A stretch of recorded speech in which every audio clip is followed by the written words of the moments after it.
শিল্পের স্বপ্ন দেখেছিলেন এবং তা ভেঙে পড়তেও দেখেছিলেন। ডু ইট নাও এই স্লোগান দিয়ে প্রশংসিত হয়েছিলেন বুদ্ধদেব বাবু।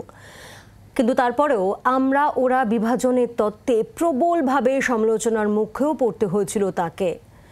3 দফায় প্রায় 10.5 বছরের মুখ্যমন্ত্রীত্বে কেমন ছিলেন প্রশাসক বুদ্ধদেব ভট্টাচার্য? চলুন দেখি। শুরুটা হয়েছিল সেই 70-এর দশকে। প্রথমে তথ্য সংস্কৃতি দপ্তর, তারপর পুর ও নগরোন্নয়ন, স্বরাষ্ট্র হয়ে উপমুখ্যমন্ত্রী। 21 শতকের গোড়ায় এসে মুখ্যমন্ত্রী। 2011-এ পালা বদলের সময় প্রশাসক হিসেবে 28 বছর কাটিয়ে ফেলেছিলেন বুদ্ধদেব ভট্টাচার্য। দীর্ঘ সময় ক্ষমতার অলিন্দে থেকেও ক্ষমতার সঙ্গে দ্বন্দ্ব চালিয়ে যেতে হয়েছে তাঁকে। তাই হয়তো তাঁর পক্ষেই বলা সম্ভব ছিল চোরেদের মন্ত্রিসভায় থাকব না। অনেক সময় দলে অপ্রিয় হতে হবে জেনেও প্রশাসক হিসেবে আপোষ করেননি। আক্ষেপের সুরে প্রকাশ্যেই বলেছিলেন, আমি এমন একটা দলে আছি যারা এখনো বন্ধ ধর্মঘট করে। জ্যোতি বসুর অবসরের পর 2000 সালের 6 নভেম্বর পশ্চিমবঙ্গের মুখ্যমন্ত্রী হন বুদ্ধবাবু। এরপর তাঁর নেতৃত্বে 2001 ও 2006-এর বিধানসভা নির্বাচনে জয়ী হয় বামফ্রন্ট। আবার 2011-এ পরাজিত অধিনায়কের তকমাও জোটে তাঁর কপালে। 3 দফায় প্রায় 10.5 বছরের মুখ্যমন্ত্রিত্বে ঝিমিয়ে পড়া প্রশাসনে গতির ঝড় তুলতে চেয়েছিলেন বুদ্ধবাবু। সরকারি কাজের লাল ফিতের ফাঁস কাটাতে কর্মচারীদের বার্তা দিয়েছিলেন ডু ইট নাও। রাজ্যের শিল্পায়ন নিয়ে স্বপ্ন দেখেছিলেন, আবার স্বপ্ন দেখতেও শিখিয়েছিলেন।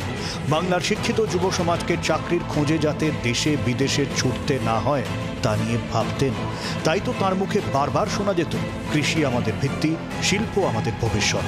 কৃষি হবে আমাদের ভিত্তি আর শিল্প হবে আমাদের ভবিষ্যৎ, সেই পথেই আমাদের এগোতে হবে। কিন্তু সময়ের ফেরে কৃষি আর শিল্পের সেই জাঁতা করে জড়িয়েই ক্ষমতা হারাতে হয়েছিল বুদ্ধদেব ভট্টাচার্যকে। প্রথমে নন্দীগ্রাম, তারপর সিঙ্গুর। বুদ্ধবাবুর শিল্পের স্বপ্ন জমি অধিগ্রহণের ধাক্কা খেয়েছিল বাস্তবের মাটিতে। নন্দীগ্রামে গুলি চালানোর ঘটনায় বিতর্কের ঝড় উঠেছিল, তা হয়ে উঠেছিল বিরোধীদের তুরুপের তাস। অনেকেরই অভিযোগ, তার দৃঢ়তার অভাবেই সিঙ্গুর থেকে ন্যানো গাড়ির চাকা রাস্তায় গড়ায়নি। দুটি ক্ষেত্রেই পরিণতি করুণ হলেও বুদ্ধদেবের উদ্দেশ্য নিয়ে প্রশ্ন তোলার জায়গা নেই বলেই মত বামেদের। কিন্তু 2006 সালের বিধানসভা নির্বাচনে বিপুল জয়ের পর কি নিজেদের শক্তি নিয়ে অতিরিক্ত আত্মবিশ্বাসী হয়ে পড়েছিলেন বাম সেনাপতি? তাই কি তৃণমূল সম্পর্কে তার মুখে শোনা গিয়েছিল, আমরা 235, ওরা 30? বুদ্ধবাবুর প্রিয় সাহিত্যিক ছিলেন গ্যাব্রিয়েল গার্সিয়া মার্কেজ। তার জাদু বাস্তবের মায়াজাল পাঠক বুদ্ধদেবকে টানত। রাজনৈতিক জীবনে অবশ্য চাওয়া পাওয়ার হিসেব মেলাতে পারলেন না। নিজের কাহিনীতে হয়ে রইলেন ট্র্যাজিক হিরোইন। ব্যুরো রিপোর্ট, জি 24 ঘন্টা। বাংলার আওয়াজ, বাঙালির আবেগ, জি 24 ঘন্টা।